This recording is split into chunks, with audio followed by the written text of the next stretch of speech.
historically only meant for priests and high people, right. people of elite status. That's all they could see. And sometimes that's all your enemies can see is stuff that everybody else is saying and doing about you. And then they mad and jealous and mad at you. Right. Yeah, come on. That's good. Coming off the mountain. Yeah, God. Coming down. Jesus makes preparation for what is to come. These palms that's really what made them mad, you know. Wasn't that Jesus was riding on a donkey? Because people rode on donkeys. That wasn't a big deal. But it's the fact that these people, not only based off of what they were saying, but what they were doing, they took their cloaks off. They took these elaborate branches and laid them on the pathway for this dude. Right. Who is he again? Who is he?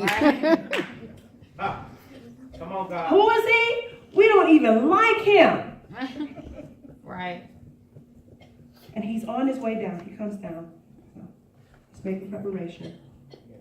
Makes preparation. He comes down. The people are laying, and the people are mad because let me explain something to you about a cloak. You heard me say cloak, we would probably call it a coat, but we can't really call it a coat because back then, for them, their cloaks, they sometimes would do everything in it, which meant sleep, eat, everything.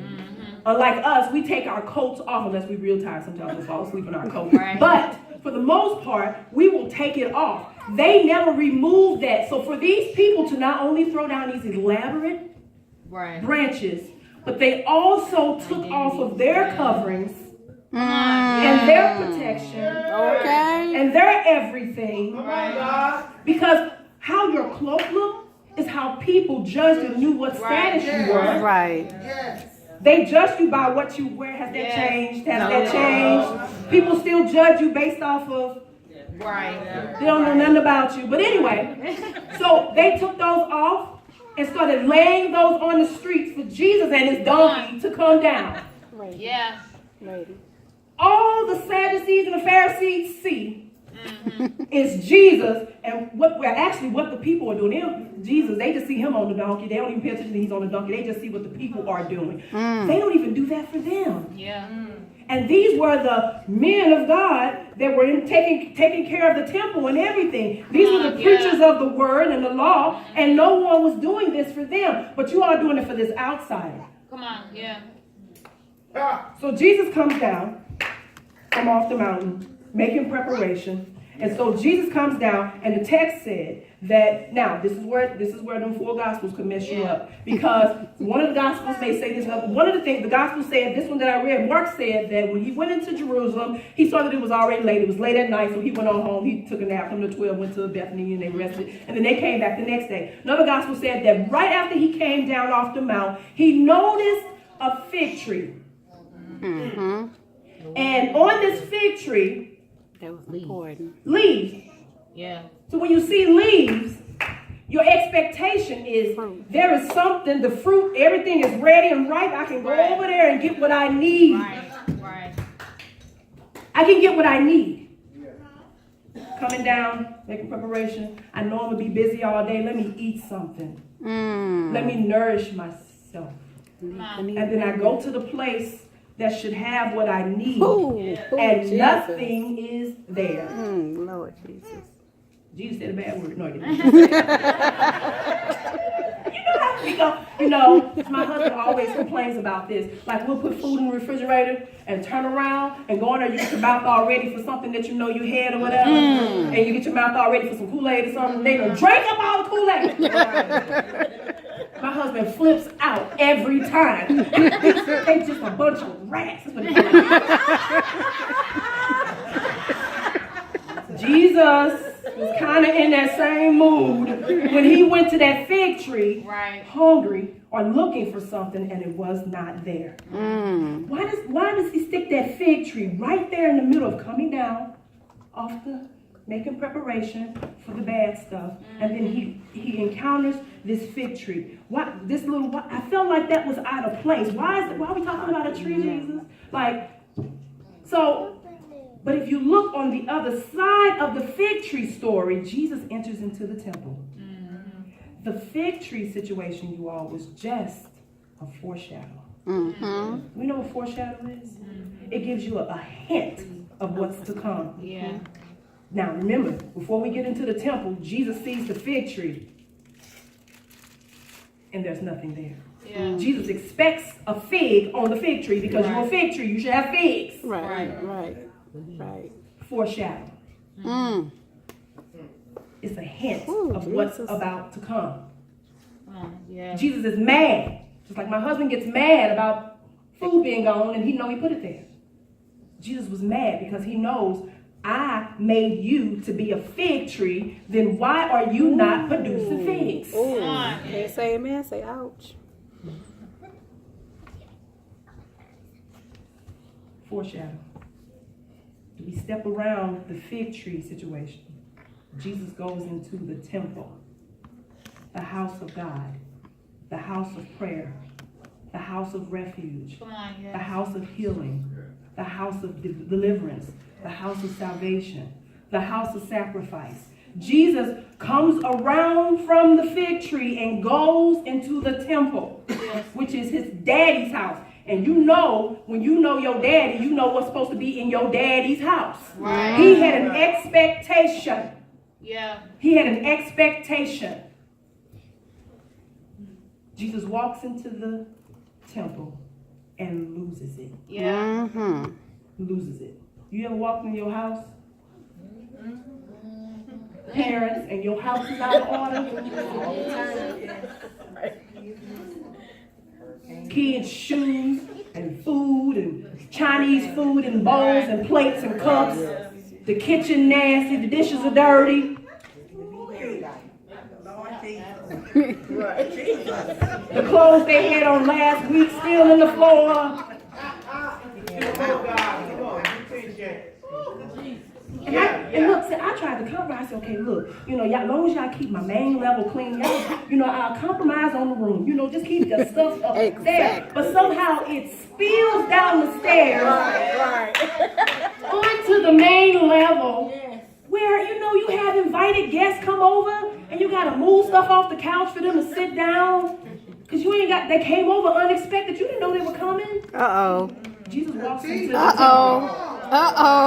Jesus walks into the temple. Unexpected, unannounced. And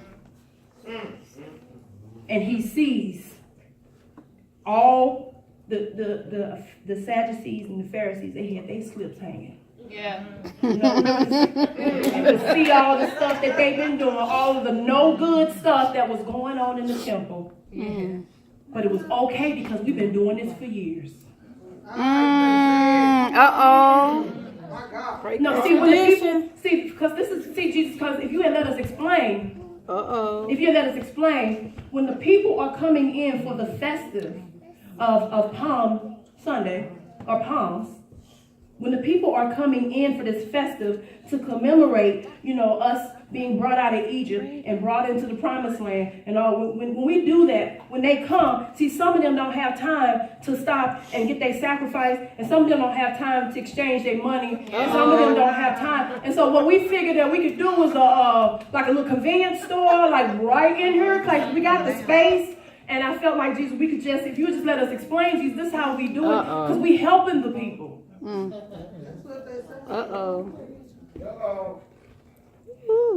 The money changers, if I could put this in perspective, were no different than sharecropping for the slaves back in the day. When they would take their bags to be measured and to get the money in exchange for the work that they had done. Thank you. It was no different than that, because how many of you all know that in most cases they were not honest with the slaves? Exactly. They were not honest with the people that were working hard and bringing in this stuff. It was supposed to be an even exchange. Jesus knew very well that they were not doing an even exchange with the people. He knew very well that they were cheating most of the people, getting rich off the poor. Because the Bible says that he overturned the tables and he knocked over the benches where they were selling doves. So not only are you getting over with the money exchange, But then the doves that they only sold to the poor people to use as sacrifice. Yeah, come on. The least of the animal. So your sacrifice, because you're poor, we have these doves over here for you. Now, if you're rich, you can follow me this way. We got a ram over here. Oh, We got some lamb. You can sacrifice this stuff because, you make enough money to sacrifice this. So not only are they doing all of this, but they're the poor. Jesus don't play about you messing with the poor. Right. So you really telling me that I can't bring my sacrifice up in this temple because you all won't accept it. Yeah. The sacrifice that I would bring wouldn't be good enough. So therefore, you gonna provide me with my sacrifice? Come on. How can you provide me with what I am to give to God? Right. We have to be careful, and when people are coming into the temple and they have their gifts, and we don't accept them because they're not good enough. Yeah. Who are we? Right. Jesus is coming down off of the mountain. He's preparing, making preparation for danger. Yeah. Making preparation for what is to come. Making preparation for what we know is Easter Sunday. The people here that he's coming, they spent this time with him. They saw him do all these good things. They begin to lay down things fit for a king. Jesus comes in to balance this thing. He said, no, I'm not a king. I am the Prince of Peace. I ain't no punk, but I'm a Prince of Peace. Right? And that was also foreshadowed. That I'm going to come in on a donkey, and it does not mean that I'm not going to wage war. I'm going to wage war a different way. Yeah. Because I am waging wars of change. Yeah. And I'm going to do it in a peaceful way, kind of, sort of. But I ain't no punk. Right. Just because you all are humbling yourselves and you bring yourself down and you're making peace and you're trying to be peaceful with people, sometimes people will take that for you being a punk, especially Christians. Yeah. And you call yourself a Christian. I am. But you're not going to do me wrong. Yeah, Jesus. Coming down, Jesus balances things, sits on the donkey, and they're coming in, and they've laid down all this thing, this tent, and all this stuff, and then you hear the people, and Jesus goes tearing up everything, which was foreshadowed for him sitting on this donkey, because I'm coming for war. I'm just coming for a different kind of war. I'm coming for peace, but I'm going to make peace a different kind of way. I'm going to bring peace to all, because the Bible said that this is my Father's house, and it is for all nations. You do not get to pick and choose who comes up in here. Exactly. And then when you bring them up in here, you put them in a certain category and say who sacrifice is good, who sacrifice, and then you all are cheating them. Yeah. Wrong all the way around. You're cheating them. So you got this person that they have declared king, which is an absolute no-no. So now you done declared me king. He declared. Jesus knows all of this stuff is about to go down. Jesus knows all of this is about to go down. Jesus prepares himself. But I just thought it was strange that Jesus would prepare himself by going in and turning up stuff at the temple, though. I thought that was kind of weird. Like, I would probably want to, I don't know, talk to him, maybe have a conference or a meeting of the minds. But no, it didn't quite. But I think what really happened is he went to that fig tree because Jesus was tired. He had been serving the people. He was tired. And he wanted some nourishment. Spiritual nourishment. When your pastor is here and he's giving and giving and giving and giving and giving, eventually, every now and then, he needs a little something. So he was going to the temple, probably not with the intent to teach, but probably with the intent to be in the temple with God's people. To come and pray. He said, this is a house of prayer. And you all done turned it into a house and a den of thieves. So I couldn't even come in here and make preparation for what I'm about to go through. How many times have you come to church trying to get your head together because you know you're going through, and you get here and some of the people in here them, whoa.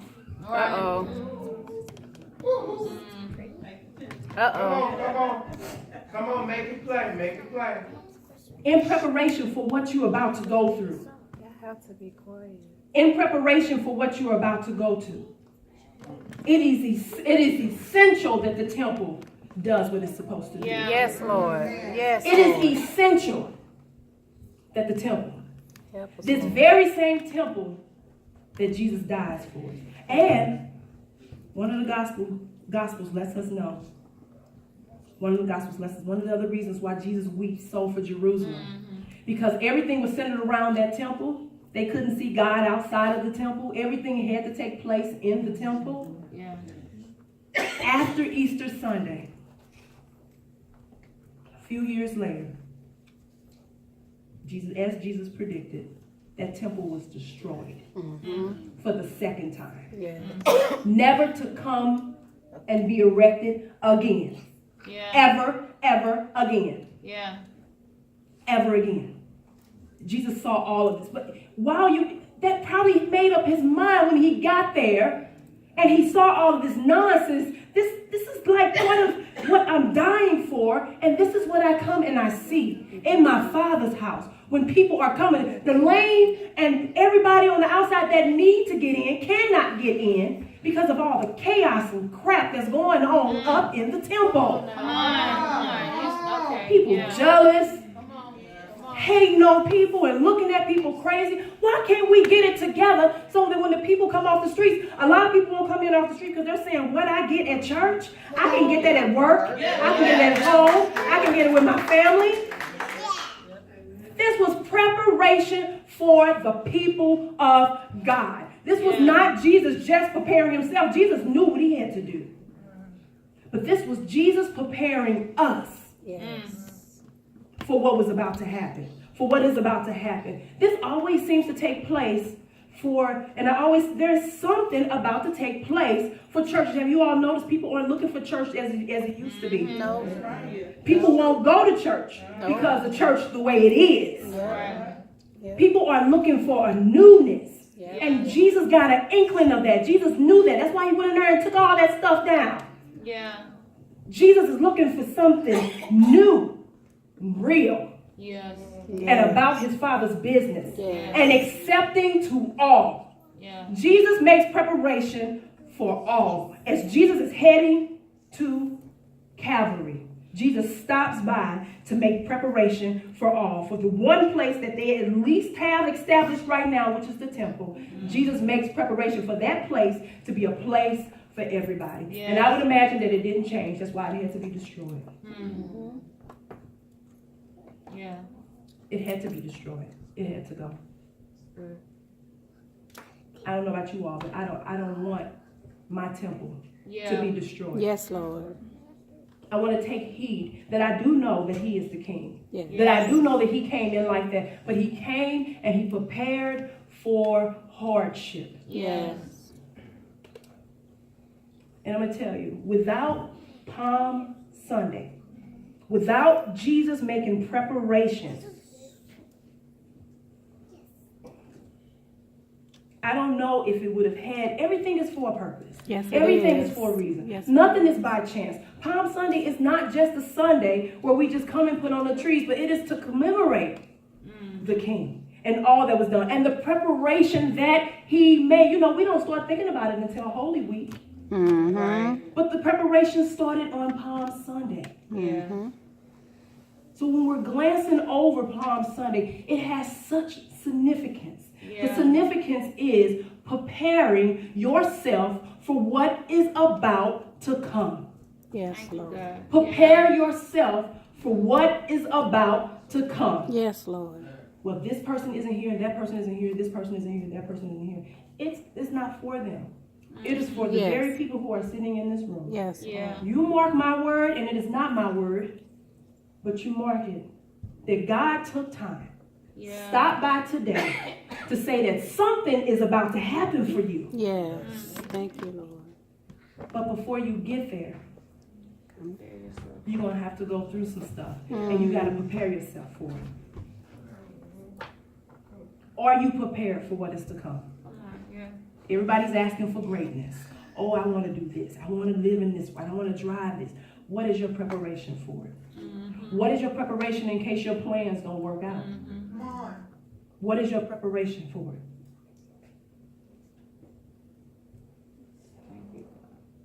And so when I started thinking about, as I close this, when I started thinking about this last night, it started running through my mind of preparing for trouble And immediately, you all, I started thinking about, oh my God, what kind of trouble is coming?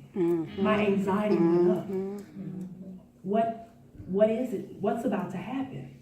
I don't know. What is it? What is it? I mean, it could be anything. Unfortunately, it could be death. Yeah. It could be anything. What's about to happen? My anxiety went up and I couldn't sleep. And then I heard a very sweet voice say to me, but Easter is on the other side of it. Come on. Yeah. Whatever it is Yeah.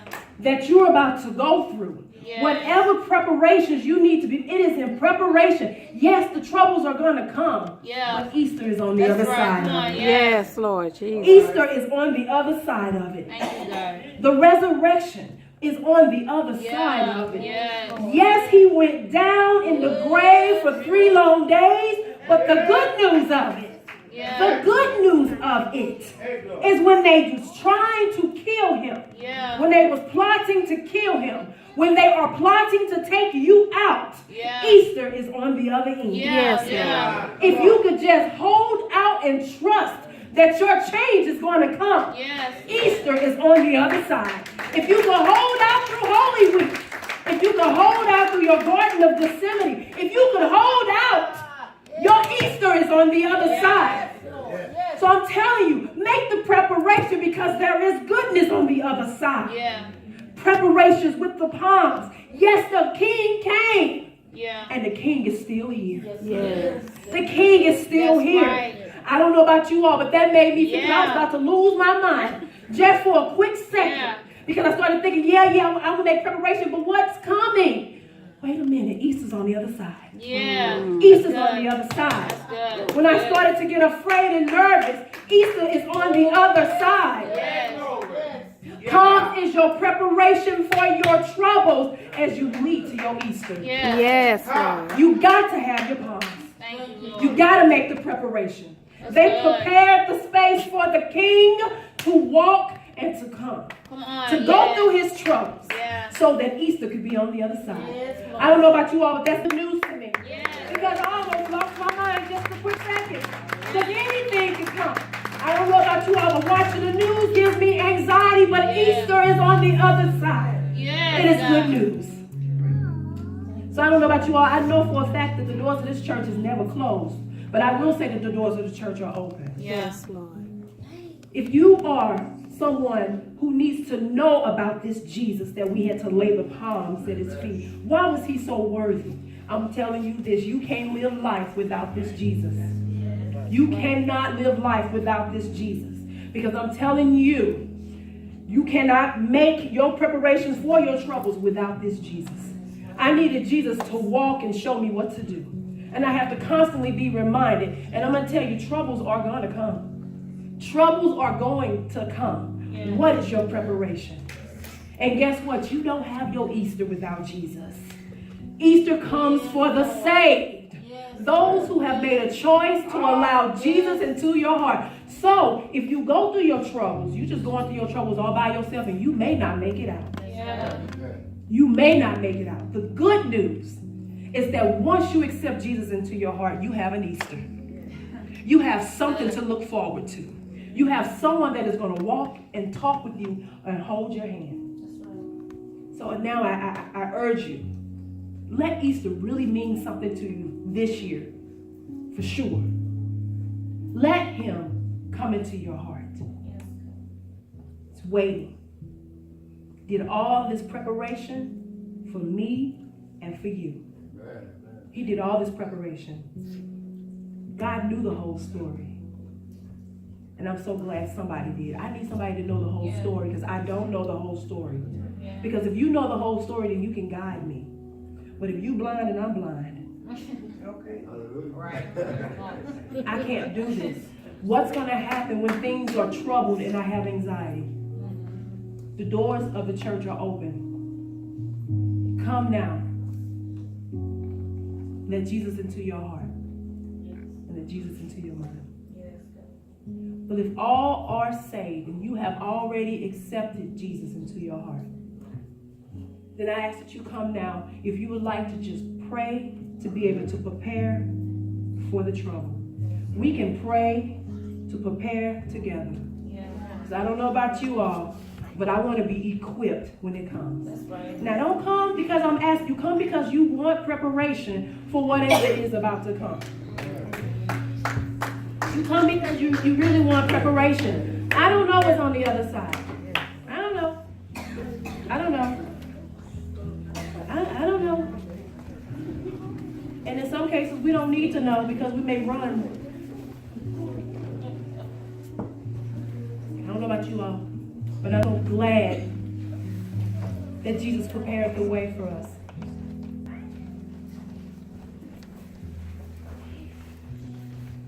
I don't know what's about to come,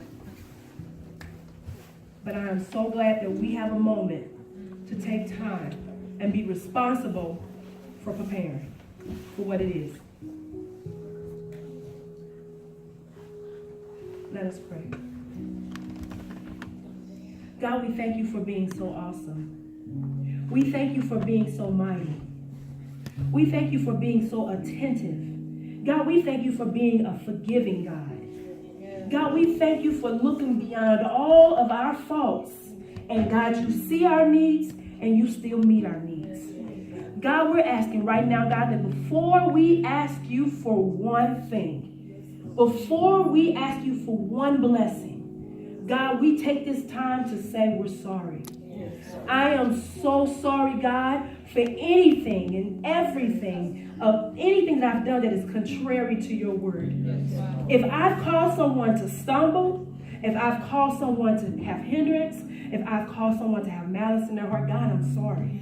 God, I ask for your forgiveness.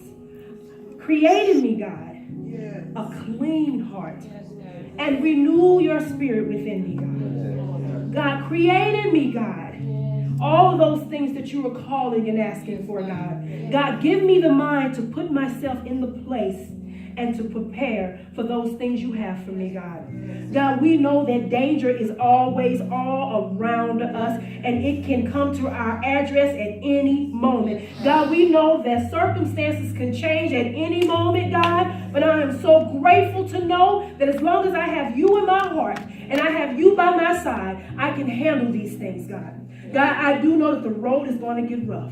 I do know that the road is going to get tough. God, I am grateful that you are with me, God. God, prepare me, God. Prepare me, God. Put those people around me that will support me and keep me focused on what you have for me. God, we thank you for this opportunity to even ask for it, God. God, prepare us for what is to come. God, I know that you expect greatness out of your people because you only sent us your greatest. So I know you expect greatness from us, God. God, we're asking, God, that you would give us the people around us, the places around us, the word, the will, and the humbleness, God.